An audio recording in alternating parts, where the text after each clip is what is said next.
Price lord. ಯೇಸು ಕ್ರಿಸ್ತನ ಹೆಸರಿನಲ್ಲಿ ಜಯದ ವಾಕ್ಯ ಈ ಕಾರ್ಯಕ್ರಮಕ್ಕೆ ನಿಮ್ಮನ್ನು ನಾನು ಸ್ವಾಗತಿಸ್ತಾ ಇದ್ದೀನಿ. ಬನ್ನಿ, ಇವತ್ತಿನ ದಿನವು ಕರ್ತನಿಂದ ನೇಮಿಸಲ್ಪಟ್ಟಿದೆ. ಇದನ್ನು ನಾವು ಆನಂದ ಪಡೋಣ, ಸಂತೋಷ ಪಡೋಣ. ಸಂತೋಷ ಆನಂದದೊಡನೆ ನಾವು ತಂದೆಯ ದೇವರನ್ನು ಆರಾಧಿಸುವ, ಘನಪಡಿಸುವ.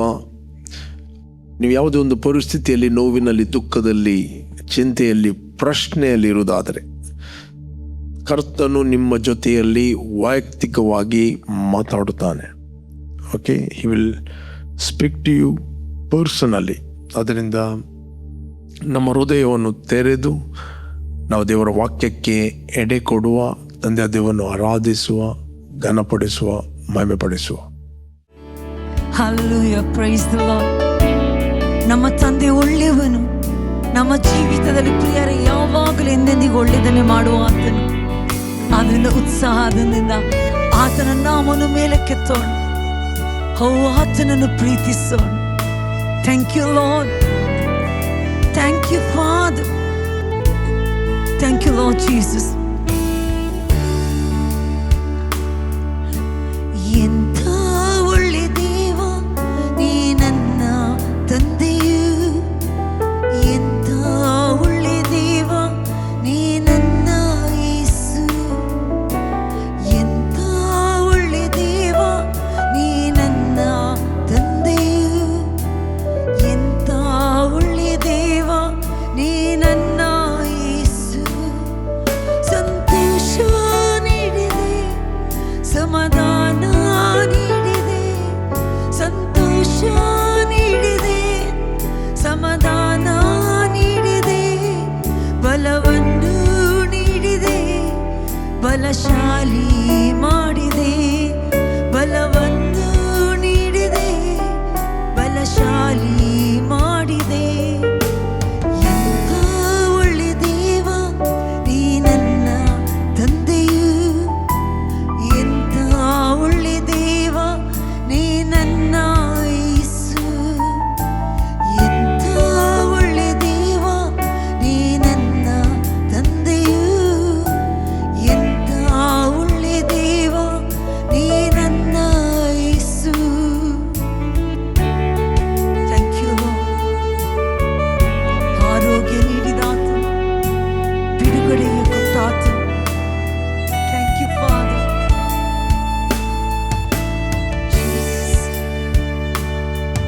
ಆರೋಗ್ಯ ನೀಡಿದೆ, ಬಿಡುಗಡೆಯ ಮಾಡಿದೆ, ಆರೋಗ್ಯ ನೀಡಿದೆ, ಬಿಡುಗಡೆಯ ಮಾಡಿದೆ, ಸಮೃದ್ಧಿ ನೀಡಿದೆ, ಅಭಿವೃದ್ಧಿ ಮಾಡಿದೆ, ಸಮೃದ್ಧಿ ನೀಡಿದೆ, ಅಭಿವೃದ್ಧಿ ಮಾಡಿದೆ.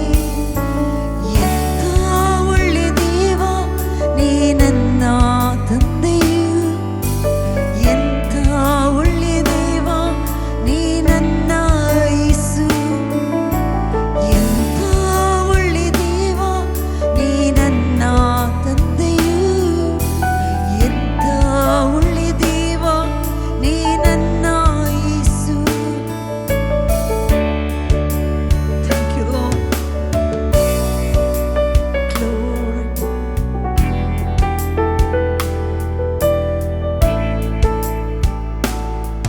ಮಗನಾಗಿ ಮಾಡಿದೆ, ಅಧಿಕಾರ ನೀಡಿದೆ, ಮಗನಾಗಿ ಮಾಡಿದೆ, ಅಧಿಕಾರ ನೀಡಿದೆ, ಜಯವನ್ನು ನೀಡಿದೆ, ಜಯಶಾಲಿ ಮಾಡಿದೆ, ಜಯವನ್ನು ನೀಡಿದೆ, ಜಯಶಾಲಿ ಮಾಡಿದೆ.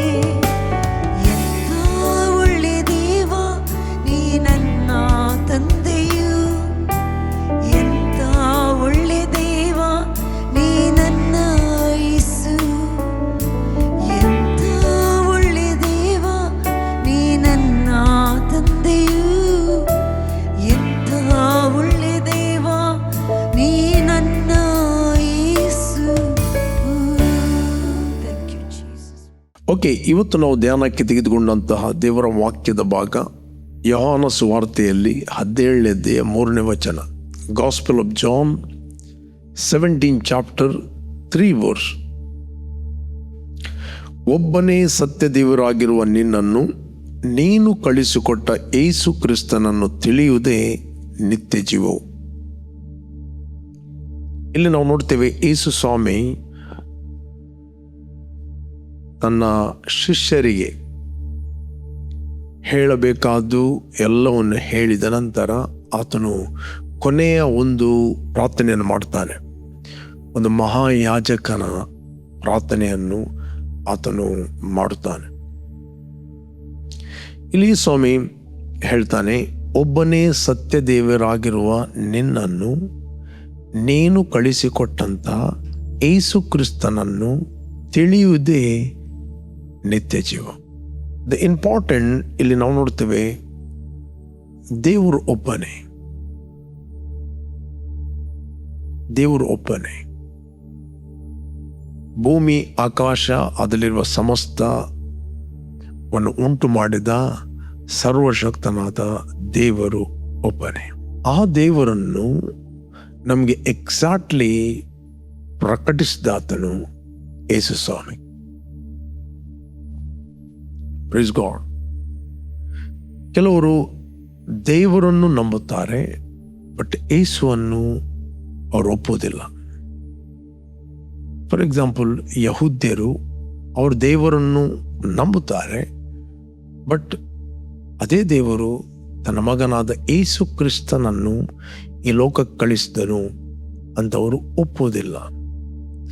ಫಾರ್ ಎಕ್ಸಾಂಪಲ್, ಅವರು ಮೆಸ್ಸೇಯನನ್ನು ಕೂಡ ನಂಬುತ್ತಾರೆ, ಬಟ್ ಈ ಬಡಗಿಯ ಮಗ ಯೇಸು ಆ ಮೆಸ್ಸಿಯನು, ಆ ಕ್ರಿಸ್ತನು ಎಂದು ಅವರು ಒಪ್ಪಿಕೊಳ್ಳಿಕ್ಕೆ ರೆಡಿ ಆಗಲಿಲ್ಲ. ಅವರ ಮಧ್ಯದಲ್ಲಿ ಅನೇಕ ಗೊಂದಲಗಳು, ಅವರ ಮಧ್ಯದಲ್ಲಿ ಅನೇಕ ಪ್ರಶ್ನೆಗಳು ಇದ್ದವು.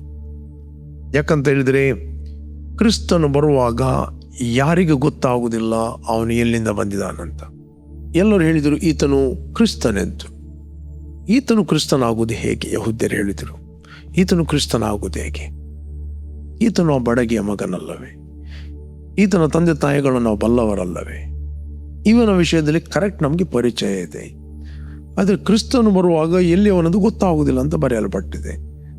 ಬಟ್ ಇವನ ಬಗ್ಗೆ ನಮಗೆ ಗೊತ್ತಿದೆ, ಇವನು ಯಾರಂತ.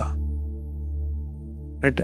ಅಲ್ಲಿ ಅವರ ಗೊಂದಲಗಳು, ಅಲ್ಲಿ ಅವರ ಕನ್ಫ್ಯೂಷನ್ಗಳು. ಬಟ್ ಇಲ್ಲಿ ನಾವು ನೋಡ್ತೇವೆ, ದೇವರು ಯೇಸುವನ್ನು ಈ ಲೋಕಕ್ಕೆ ನಮಗೋಸ್ಕರ ಕಳಿಸಿದನು ಎಂದು ತಿಳಿಯುವುದು ಮುಖ್ಯ. ಆತನು ನಮ್ಮ ರಕ್ಷಕನೆಂದು ತಿಳಿಯುವುದು ಮುಖ್ಯ. ಆತನು ಯಾರೆಂದು ತಿಳಿಯುವುದು ಮುಖ್ಯ. ತಂದೆಯ ದೇವರು ಯಾರಾಗಿದ್ದಾನೆ ಎಂದು ತಿಳಿಯುವುದು ಮುಖ್ಯ. ಈ ತಿಳುವಳಿಕೆಯನ್ನು ಕೊಡುವ ಆತನು ಪವಿತ್ರಾತ್ಮನು. ಅದಕ್ಕೆ ಯೇಸು ಹೇಳ್ತಾ, ಒಬ್ಬನೇ ಸತ್ಯ ದೇವರಾದ ನಿನ್ನನ್ನು ನೀನು ಕಳಿಸಿಕೊಟ್ಟ ಯೇಸುವನ್ನು ತಿಳಿಯುವುದೇ ನಿತ್ಯ ಜೀವ. ಇವತ್ತು ಅನೇಕರು ಯೇಸುವಿನ ಬಗ್ಗೆ ಗೊತ್ತು, ಅನೇಕರು ಕ್ರಿಸ್ತಿಯ ಕುಟುಂಬದಲ್ಲಿ ಹುಟ್ಟಿದ್ದಾರೆ, ಅವ್ರಿಗೆ ಯೇಸು ಯಾರು ಅಂತ ತಿಳಿಯಲಿಲ್ಲ. They don't know Jesus, who is Jesus. Yesu ಯಾರಂತ ಗೊತ್ತಿಲ್ಲ. ಯೇಸು ನಮ್ಮ ಒಂದು ಜಾತಿಯ ದೇವರು, ನಮ್ಮ ಜಾತಿಗೆ ಸಂಬಂಧಪಟ್ಟವನು ಅಂತ ಅನ್ನಿಸ್ತಾರೆ. ಯೇಸು ಸ್ವಾಮಿ ಯಾವುದೇ ಒಂದು ಜಾತಿ ಅಥವಾ ರಿಲಿಜಿಯಸ್ ವ್ಯಕ್ತಿ ಅಲ್ಲ. ಯೇಸು ಕ್ರಿಸ್ತನು ದೇವರ ಮಗನಾಗಿದ್ದಾನೆ. He is Son of God. ಆತನು ದೇವರ ಮಗನ್. What is the Son of God? God lives in human flesh. Son of God. ದೇವರು ಈ ಶರೀರದಲ್ಲಿ ವಾಸ ಮಾಡ್ತಾ ಇದ್ದಾನೆ. ದೇವರ ಮಗ, ಸನ್ ಆಫ್ ಗಾಡ್. ನಾವು ನೋಡ್ತೇವೆ, ಆತನನ್ನು ತಿಳಿಯುವುದು ವೆರಿ ವೆರಿ ಇಂಪಾರ್ಟೆಂಟ್. ಆತನು ತಿಳಿಯುವುದು ಪವಿತ್ರಾತ್ಮನ ಮೂಲಕ. ಇಲ್ಲಿ ಬೈಬಲ್ ಹೇಳ್ತದೆ, ಪವಿತ್ರಾತ್ಮನ ಸಹಾಯವಿಲ್ಲದೆ ಯಾರು ಕೂಡ ಯೇಸುವನ್ನು ತಿಳಿಯಲಿಕ್ಕೆ ಆಗುವುದಿಲ್ಲ. ನಮಗೆ ಎಕ್ಸಾಕ್ಟ್ಲಿ ಯೇಸುವನ್ನು ಪ್ರಕಟಿಸುವ ಆತನು ಪವಿತ್ರಾತ್ಮ. ಬಟ್ ಯೇಸು ಈ ಲೋಕದಲ್ಲಿ ಇರುವಾಗ ಆತನು ತಂದೆಯನ್ನು ಪ್ರಕಟಿಸಿದ. ನಾನು ತಂದೆಯಲ್ಲಿದ್ದೇನೆ, ತಂದೆ ನನ್ನಲ್ಲಿದ್ದಾನೆ. ಯಾರು ನನ್ನ ಮಾತನ್ನು ಕೇಳ್ತಾರೋ ಅವರು ತಂದೆಯ ಮಾತನ್ನು ಕೇಳ್ತಾರೆ. ಯಾರು ನನ್ನನ್ನು ನೋಡ್ತಾರೋ ಅವರು ತಂದೆಯನ್ನು ನೋಡುತ್ತಾರೆ. ನಾನು ಮಾಡುವಂಥ ಕ್ರಿಯೆಗಳು ಅದು ನನ್ನದಲ್ಲ, ತಂದೆಯು ನನ್ನಲ್ಲಿ ಇದ್ದುಕೊಂಡು ತನ್ನ ಕೆಲಸವನ್ನು ಮಾಡುತ್ತಾನೆ. ಯೇಸುವನ್ನು ಪ್ರಕಟಿಸಿದ. ಪ್ರೇರೆ, ಇವತ್ತು ನಾವು ಯೇಸುವನ್ನು ತಿಳಿಯುವಂಥದ್ದು ವೆರಿ ವೆರಿ ಇಂಪಾರ್ಟೆಂಟ್. ಯಾವಾಗ ನಾವು ತಿಳಿಯುತ್ತೇವೆ ಆಗ ನಾವು ಜೀವಿಸ್ತೇವೆ. ನಿತ್ಯ ಜೀವ ನಮಗೆ ಸಿಗುವಂಥದ್ದು ಯಾವುದೊಂದು ಕ್ರೈಸ್ತ ಕುಟುಂಬದಲ್ಲಿ ಅಥವಾ ಕ್ರೈಸ್ತ ತಂದೆ ತಾಯಿಗಳಿಗೆ ಹುಟ್ಟಿದ್ದರಿಂದ ನಮಗೆ ನಿತ್ಯ ಜೀವ ಸಿಗುವಂಥದ್ದಲ್ಲ. ನಿತ್ಯ ಜೀವ ಸಿಗುವಂಥದ್ದು ಯಾವುದೊಂದು ಸಭೆಯ ಮೆಂಬರ್ಶಿಪ್ ತೆಗೆದುಕೊಂಡದ್ದರಿಂದ ಅಲ್ಲ. ನಿತ್ಯ ಜೀವ ನಿಮಗೆ ಸಿಗುವಂಥದ್ದು ನಿನ್ನ ಹೆಸರನ್ನು ಬದಲಾಯಿಸಿದರಿಂದಲೂ ಕೂಡ ಅಲ್ಲ. ನಿತ್ಯ ಜೀವ ನಿಮಗೆ ಸಿಗುವಂಥದ್ದು ಒಂದು ಧರ್ಮದಿಂದ ಮತ್ತೊಂದು ಧರ್ಮಕ್ಕೆ ಮತಾಂತರ ಆದದರಿಂದಲೂ ಅಲ್ಲ.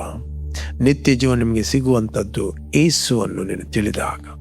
When you know Jesus, he is your personal saviour. ಆತ ನಿನಗೋಸ್ಕರ ಕ್ರೂಜೆಯಲ್ಲಿ ಸತ್ತಿದ್ದಾನೆ. ಇವತ್ತು ಅನೇಕರಿಗೆ ಗೊತ್ತಿಲ್ಲ ಯೇಸು ಯಾಕೆ ಕ್ರೂಜೆಯಲ್ಲಿ ಸತ್ತಿದಾನಂತ. ಎಲ್ಲರೂ ಸತ್ತ ಹಾಗೆ ಅವನು ಸತ್ತನು, ಎಲ್ಲರೂ ಹುಟ್ಟಿದಾಗೆ ಅವನು ಹುಟ್ಟಿದನು. ನೋ, ಯೇಸು ಕ್ರಿಸ್ತನ ಹುಟ್ಟುವಿಕೆ ಒಂದು ಅದ್ಭುತ. ಯೇಸು ಕ್ರಿಸ್ತನ ಹುಟ್ಟುವಿಕೆ ಒಂದು ಮಿರಕಲ್. ಓಕೆ, ಆತನು ಕನ್ಯಾ ಮರಿಯಳ ಗರ್ಭದಲ್ಲಿ ಪುರುಷ ಸಂಪರ್ಕ ಇಲ್ಲದೆ ಆತನು ಪವಿತ್ರಾತ್ಮನಿಂದ ಗರ್ಭ ಧರಿಸ್ತನು. That was a miracle. First miracle, Yesu ಹುಟ್ಟಿದ್ದೇ ಒಂದು ಮಿರಕಲ್. Praise God. ಅದರಿಂದ ಯೇಸು ಹುಟ್ಟಿದ್ದು ಶರೀರ ಸಂಬಂಧವಾಗಿ ಅಲ್ಲ, ಆತ್ಮ ಸಂಬಂಧವಾಗಿ. ಅದಕ್ಕೋಸ್ಕರ ಆತನಲ್ಲಿ ಪಾಪ ಇರಲಿಲ್ಲ. ಓಕೆ, ದೇವರು ನಮ್ಮ ರಕ್ಷಣಾಕರ್ತನನ್ನು ಈ ಲೋಕಕ್ಕೆ ನರಭಾವದಲ್ಲಿ ಕಳಿಸಿದನು ಎಂದು ತಿಳಿಯುವುದು ಬಹಳ ಮುಖ್ಯ.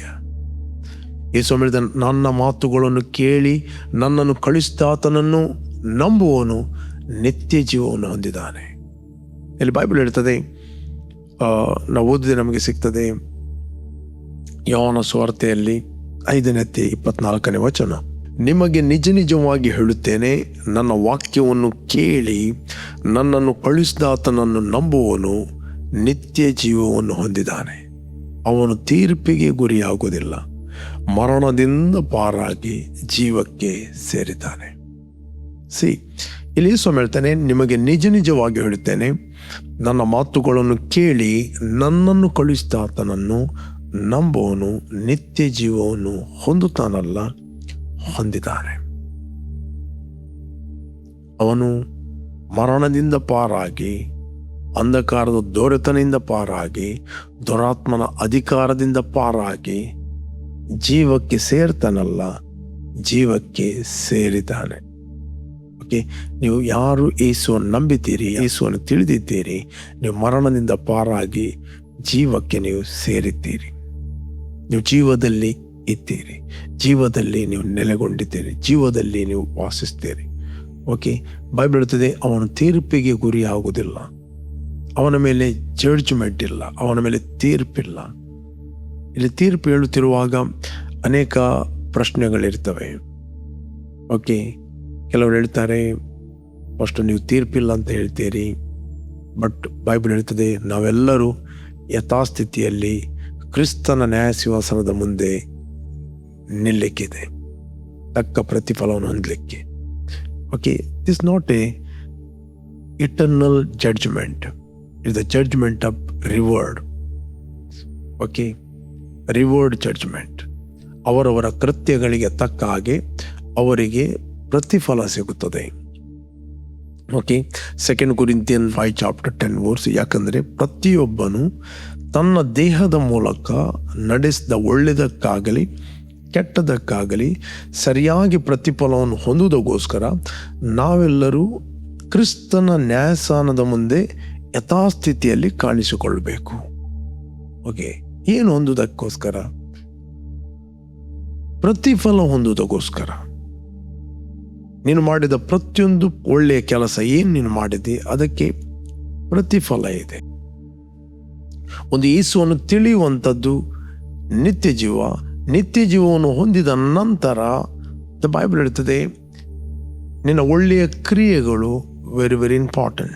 ನಿನ್ನ ಒಳ್ಳೆಯ ಕ್ರಿಯೆಗಳು ನೆಕ್ಸ್ಟ್ ವರ್ಲ್ಡಲ್ಲಿ ನೀವು ಬರುತ್ತಿರುವಾಗ you have a different rank. ನಿನಗೆ ಡಿಫ್ರೆಂಟ್ ಸ್ಟೇಜ್ಗಳು ಇರ್ತವೆ. ಇಟರ್ನಲ್ಲಿ ನೀನು ಆ ರಿಚ್ನೆಸ್ಸನ್ನು ನೀನು ಅನುಭವಿಸ್ತಿ. ಏನು ನೀನು ವಿಲ್ಲಿಂಗ್ ಹಾರ್ಟ್, ಏನು ನೀನು ಹೃದಯಪೂರ್ವಕವಾಗಿ ಕರ್ತನನ್ನು ಸೇವಿಸ್ತಿ, ಓಕೆ, ಕರ್ತನನ್ನು ಸೇವಿಸ್ತಿ ಅದರ ಪ್ರತಿಫಲ ನೆಕ್ಸ್ಟ್ ನಿನಗೆ ಇದೆ. ಯಾಕಂತ ಹೇಳಿದರೆ ನಾವು ನೋಡ್ತೇವೆ ಫೈನಲ್ ಜಡ್ಜ್ಮೆಂಟ್ ಆದ ನಂತರ ಇಲ್ಲಿ ಮಾತಾಡುವ ಜಡ್ಜ್ಮೆಂಟ್ ಯಾವುದು ಅಂತ ಹೇಳಿದರೆ ಫೈನಲ್ ಜಡ್ಜ್ಮೆಂಟ್. ಇಲ್ಲಿ ಇನ್ನೊಂದು ಮಾತಾಡೋ, ಯಾರಾದರೂ ನನ್ನ ಮಾತುಗಳನ್ನು ಕೇಳಿ ನನ್ನ ಕಳಿಸ್ತಾತ ನಂಬುವನು ನಿತ್ಯ ಜೀವನ ಹೊಂದುತ್ತಾನೆ, ಅವನು ತೀರ್ಪಿಗೆ ಗುರಿಯಾಗುವುದಿಲ್ಲ, ಅವನು ಮರಣದಿಂದ ಪಾರಾಗಿ ಜೀವಕ್ಕೆ ಸೇರುತ್ತಾನೆ. ದಟ್ ಮೀನ್ಸ್ ಕ್ರಿಸ್ತನ ಎರಡನೇ ಬರೋಣಕ್ಕಿಂತ ಮುಂಚೆ 7 years ನಾವು ನೋಡ್ತೇವೆ ಮುಂಚೆ ಒಂದು ರ್ಯಾಪ್ಚರ್ ಇದೆ. ರ್ಯಾಪ್ಚರ್ ಆದ 7 ವರ್ಷದ ನಂತರ ಎರಡನೇ ಬರೋಣ, ಸೆಕೆಂಡ್ ಕಮಿಂಗ್. ರ್ಯಾಪ್ಚರ್ ಅಂತ ಹೇಳಿದರೆ ಸಭೆ ಎತ್ತಲ್ಪಡುವಂಥದ್ದು. ಆಂಟಿಕ್ರೈಸ್ಟ್ನ ವಿರೋಧದಿಂದ, ಆಂಟಿಕ್ರೈಸ್ಟ್ನ ಆಡಳಿತದಿಂದ ಸಭೆಯನ್ನು ದೇವರು ತಪ್ಪಿಸ್ತಾನೆ. ಇಲ್ಲಿ 7 ವರ್ಷದಲ್ಲಿ 3.5 ವರ್ಷ ಸಂಕಟ ಕಾಲ, 3.5 ವರ್ಷ ಮಹಾಸಂಕಟ ಕಾಲ ಇರುತ್ತದೆ. ಇಲ್ಲಿ ಕ್ರಿಸ್ತ ವಿರೋಧಿಯ ಕಾಲವಾಗಿರುತ್ತದೆ. ಆಫ್ಟರ್ 7 years ಅಂದರೆ ಸೆಕೆಂಡ್ ಕಮಿಂಗಲ್ಲಿ ನಾವು ಕ್ರಿಸ್ತನೊಡನೆ ಪ್ರಭಾವದಿಂದ ಸೇರಿದವರಿಗೆ ಪ್ರತ್ಯಕ್ಷರಾಗಬೇಕು. ಸೆಕೆಂಡ್ ಕಮಿಂಗ್ ಅಂತ ಹೇಳಿದರೆ ನಾವು ಕ್ರಿಸ್ತನೊಡನೆ ಬರುವವರು. We are coming together with Christ. ಆ ಒಂದು 7 years ಆದ ನಂತರ ಸೆಕೆಂಡ್ ಕಮಿಂಗ್ ನಂತರ ಸೈತಾನಿಗೆ 1,000 ವರ್ಷ ಏನು ಮಾಡ್ತಾರೆ ಅಂತ ಹೇಳಿದರೆ ಕಟ್ಟಿ ಹಾಕುತ್ತಾರೆ. ನಾವು ನೋಡಲಿಕ್ಕೆ ಹೋದರೆ ನಮಗೆ ಸಿಗ್ತದೆ ಪ್ರಕಟಣೆ ಗ್ರಂಥ 20ನೇ ಅಧ್ಯಾಯ. ಒಬ್ಬ ದೇವದೂತನು ಬಂದು ಅದು ಆ ಸೈತಾನನ್ನು 1000 ವರ್ಷ ಆತನು ಕಟ್ಟಿ ಹಾಕುತ್ತಾನೆ. ಆ 1000 ವರ್ಷ ಈ ಭೂಲೋಕದಲ್ಲಿ ನಾವು ಕ್ರಿಸ್ತನೊಡನೆ ಆಳುತ್ತೇವೆ. ಅದೆಂಥ ದೇಹ? ಮಹಿಮೆಯ ದೇಹ. ಯಾವ ದೇಹ ಅಂತ ಹೇಳಿದ್ರೆ ಕ್ರಿಸ್ತನು ಪುನರುತ್ತನಾಗಿ 40 ದಿನ ಶಿಷ್ಯರ ಸಂಗಡ ಹೇಗೆ ಮಾತಾಡಿದ ಅದೇ ದೇಹದಲ್ಲಿ ನಾವಿರ್ತೇವೆ, ಮಹಿಮೆಯ ದೇಹದಲ್ಲಿ ಇರ್ತೇವೆ. ಯೇಸು ಕ್ರಿಸ್ತನು ನಾವು ನೋಡ್ತೇವೆ ಯೆರೂಸಲೇಮಿನಲ್ಲಿ ತನ್ನ ಕಿಂಗ್ಡಮ್ ಅನ್ನು ಸೆಟಪ್ ಮಾಡುತ್ತಾನೆ. ನಾವು 1,000 ವರ್ಷ ಆತನೊಂದಿಗೆ ಬದುಕುವೆವು, ಆತನೊಂದಿಗೆ ಜೀವಿಸುವೆವು. ಆಫ್ಟರ್ 1,000 years ನಾವು ನೋಡ್ತೇವೆ ಸೈತಾನಿಗೆ ಸ್ವಲ್ಪ ಕಾಲ ಬಿಡುಗಡೆ ಆಗುವುದು. ಗೋಗ್ ಮಗೋಗ್ ಎಂಬ ಜನಾಂಗಗಳನ್ನು ಅವನು ಎಪ್ಪಿಸ್ತಾನೆ ಅಂತ ಬೈಬಲ್ ಇರ್ತದೆ. ಅಲ್ಲಿ ಯೇಸು ಕ್ರಿಸ್ತನು ತನ್ನ ಉಸಿರಿನಿಂದ, ಬಾಯಿ ಉಸಿರಿನಿಂದ ಅವನನ್ನು ಕೊಲ್ತಾನೆ. ಅವನನ್ನು ಬೆಂಕಿ ಗಂಧಕಗಳು ಉರಿಯುವ ಕೆರೆಗೆ ದೊಬ್ಬುತ್ತಾರೆ. ಅಲ್ಲಿಂದ ನಾವು ಜಡ್ಜ್ಮೆಂಟ್ ನೋಡ್ತೇವೆ ಆಫ್ಟರ್ 1000 years. ಆ ಜಡ್ಜ್ಮೆಂಟಲ್ಲಿ ಸತ್ತವರೆಲ್ಲರೂ, ಕ್ರಿಸ್ತನಲ್ಲಿ ಇಲ್ಲದೆ ಸತ್ತವರು, ಅವರು ಆತ್ಮ ಪ್ರಾಣ ಶರೀರದಲ್ಲಿ ಹೇಳುವರು. ಓಕೆ, ಮೇ ಬಿ ಅವರ ಶರೀರ 1,000 ವರ್ಷಗಳ ಹಿಂದೆ ಅಥವಾ 2,000 ವರ್ಷಗಳ ಹಿಂದೆ ಅಥವಾ 4,000 ವರ್ಷಗಳ ಹಿಂದೆ ಅಥವಾ ಮೇ ಬಿ ಅವರ ಶರೀರ ನೋವನ ಕಾಲದಲ್ಲಿ ಬಿದ್ದಿದೆ ಅಥವಾ ಆದಾಮನಿಂದ ಆ ಎಲ್ಲ ಶರೀರಗಳು, ಯಾರದೆಲ್ಲ ಶರೀರಗಳಿವೆ ಆ ಎಲ್ಲ ಶರೀರಗಳು ಹೇಳ್ತವೆ it is for the judgement. Bible ಪಾತಾಳವು ತನ್ನಲ್ಲಿದ್ದ ಸತ್ತವನ್ನು ಒಪ್ಪಿಸುವುದು, ಸಮುದ್ರವು ತನ್ನಲ್ಲಿರುವ ಸತ್ತವನ್ನು ಒಪ್ಪಿಸುವುದು ಬೈಬಲ್ ಹೇಳ್ತದೆ. ಓಕೆ, ಅಲ್ಲಿ ಜಡ್ಜ್ಮೆಂಟ್ ಇರ್ತದೆ. ಅವರು ಹೇಳ್ತಾರೆ ತೀರ್ಪಿಗೋಸ್ಕರ. ಓಕೆ, ಅವರು ಜಡ್ಜ್ಮೆಂಟ್ಗೋಸ್ಕರ ಹೇಳ್ತಾರೆ. ಅವರಿಗೆ ಜಡ್ಜ್ಮೆಂಟ್ ಏನು? ಬೆಂಕಿ ಗಂಧಕಗಳು ಉರಿಯುವ ಕೆರೆ. ಓಕೆ, ಅಲ್ಲಿ ಜಡ್ಜ್ಮೆಂಟ್ ಆಗ್ತದೆ. ಎಲ್ಲಿಂದ ಜಡ್ಜ್ಮೆಂಟ್ ಆಗ್ತದೆ ಅಂತ ಹೇಳಿದ್ರೆ ಕೆಲವರು ಅವರವರ ಕೃತ್ಯಗಳಿಗೆ ತಕ್ಕ ಹಾಗೆ ಜಡ್ಜ್ಮೆಂಟ್ ಆಗ್ತದೆ. ಕ್ರಿಸ್ತನಲ್ಲಿ ಇಲ್ಲದವರಿಗೆ ಜಡ್ಜ್ಮೆಂಟ್ ಆಗ್ತದೆ. ಯಾಕಂದ್ರೆ ಯೇಸುವಿನ ಮಾತು ಹೇಳಿದ, ಸಮಾಧಿಗಳಲ್ಲಿ ಇರುವವರೆಲ್ಲರೂ ದೇವಕುಮಾರನ ಸ್ವರವನ್ನು ಕೇಳಿ ಹೊರಗೆ ಬರುವ ಕಾಲ ಬರ್ತದೆ. ಒಳ್ಳೆಯದನ್ನು ಮಾಡಿದವರಿಗೆ ಜೀವಕ್ಕಾಗಿ ಪುನರುತ್ಥಾನ ಆಗೋದು, ಕೆಟ್ಟದನ್ನು ಮಾಡಿದವರಿಗೆ ತೀರ್ಪಿಗಾಗಿ ಪುನರುತ್ಥಾನ. ಅವರು ಪುನರುತ್ಥಾನ ಆಗ್ತದೆ ಅವರಿಗೆ ತೀರ್ಪಿಗೋಸ್ಕರ. ನೆಕ್ಸ್ಟ್ ಫೈನಲಿ ಬೆಂಕಿ ಗಂಧಕಗಳು ಉರಿಯುವ ಕೆರೆ. ಅದರ ನಂತರ ದೇವರು ಯೆಶಾಯನ ಪ್ರವಾದ ಗ್ರಂಥದಲ್ಲಿ, ಪೇತ್ರನ ಗ್ರಂಥದಲ್ಲಿ, 2 ಪೀಟರ್, ಪ್ರಕಟಣೆ ಗ್ರಂಥದಲ್ಲಿ ನಾವು ನೋಡ್ತೇವೆ ದೇವರು ನೂತನ ಭೂಮಿ ಆಕಾಶಗಳನ್ನು ಉಂಟು ಮಾಡುತ್ತಾನೆ. God will create new earth and new heaven. ಪುರಾತನ ಅರ್ತ್ ಅದು ಪಾಸ್ ಹಾಕೋದು, ಈ ಭೂಮಿ ಹೋಗ್ತದೆ. ಅಲ್ಲಿ ನಾವು ಯುಗ ಯುಗಾಂತರಗಳಲ್ಲಿ ಅದರಲ್ಲಿ ಜೀವಿಸ್ತೇವೆ. ಇದು ನಮ್ಮ ಫ್ಯೂಚರ್. ಓಕೆ, ಇದು ಪ್ರತಿಯೊಬ್ಬ ಕ್ರಿಸ್ತನಲ್ಲಿ ಇದ್ದವನ ಫ್ಯೂಚರ್. ಯುಗಾಂತರದಲ್ಲಿ ಅಲ್ಲಿ ಕೂಡ ರ್ಯಾಂಕ್ ಇದೆ. ನಿನ್ನ ರಿಚ್ನೆಸ್ ಅನ್ನು ಯುಗಾಂತರಕ್ಕೆ ನೀನು ಅನುಭವಿಸ್ತೀಕೆ ಅಂತ ಹೇಳಿದ್ರೆ, ಈಗ ನೀನು ಏನು ಮಾಡುತ್ತಿ? ಈ ಶರೀರದಲ್ಲಿ ಇತ್ತುಕೊಂಡು ಕ್ರಿಸ್ತನಿಗೋಸ್ಕರ ನೀನು ಏನು ಮಾಡ್ತಾ ಇದ್ದಿ? What you do for Christ? ಅದಕ್ಕೆಲ್ಲದಕ್ಕೆ ಪ್ರತಿಫಲ ಇದೆ. ಅದಕ್ಕೆ ಬೈಬಲ್ ಹೇಳ್ತಾರೆ, ನಾವೆಲ್ಲರೂ ಮಾಡಿದ ಒಳ್ಳೆಯದಕ್ಕಾಗಲಿ ಕೆಟ್ಟದಕ್ಕಾಗಲಿ ತಕ್ಕ ಪ್ರತಿಫಲವನ್ನು ಹೊಂದುವಂತೆ ಯಥಾಸ್ಥಿತಿಯಲ್ಲಿ ಕ್ರಿಸ್ತನ ನ್ಯಾಯಸಿಂಹಾಸನದ ಮುಂದೆ ನಿಲ್ಲಿಕ್ಕಿದೆ. ಯೇಸು ಹೇಳ್ತಾನೆ, ನಾನು ನನ್ನಲ್ಲಿರುವ ಪ್ರತಿಯೊಬ್ಬರಿಗೆ ಅವನವನ ಕೃತ್ಯಕ್ಕೆ ತಕ್ಕ ಹಾಗೆ ಪ್ರತಿಫಲವನ್ನು ಕೊಡುವೆನು. I will give reward according to their work. Bible ಹೇಳ್ತದೆ ಪ್ರೇರೆ. ಅದಕ್ಕೋಸ್ಕರ ಈ ಮೋಶೆಗೆ ರೆವಲೇಷನ್ ಇತ್ತು. ಐಗುಪ್ತ ದೇಶದ ಸರ್ವ ಐಶ್ವರ್ಯಕ್ಕಿಂತಲೂ ಕ್ರಿಸ್ತನ್ ನಿಮಿತ್ತ ದೇವಜನರೊಂದಿಗೆ ಬಾಧೆಯನ್ನು ಅನುಭವಿಸದೆ ಹೆಚ್ಚಿನ ತಿಳಿದುಕೊಂಡು, ಯಾಕೆ? ಬರುವ ಪ್ರತಿಫಲದ ಮೇಲೆ ಕಣ್ಣಿಟ್ಟಿದ್ದನು. ಬೈಬಲ್ ಹೇಳ್ತದೆ, ಬರುವ ಪ್ರತಿಫಲದ ಮೇಲೆ ಅವನು ಕಣ್ಣಿಟ್ಟಿದ್ದನು. ಅವನ ಕಣ್ಣು ಅಲ್ಲಿತ್ತು.